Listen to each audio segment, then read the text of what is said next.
આપણે 17 તારીખે યુરિયા ખાતર, ઝીંક, સલ્ફર અને મેટાલિક્સ પાવડર 35% આ જીરામાં નાખ્યો છે અને પછી પહેલું પિયત આપ્યું છે.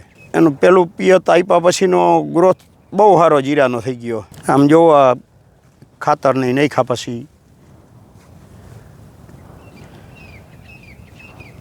અને આ પાયા પછી રોજડું હોહરું નીકળી ગયું છે ગારામાં.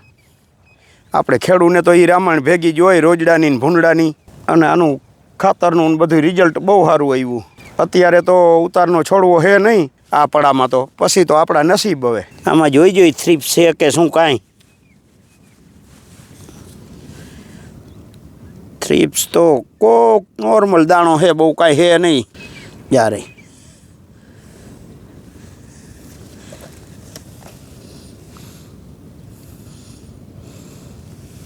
અને મોબાઈલની સ્ક્રીન ઉપર આપણે ખખેરી છોડવો એટલે તરત જ શું રોગ છે શું કાંઈ ખબર પડે. આપણે છોડવામાંથી જીવાત ખરે કોક હોય.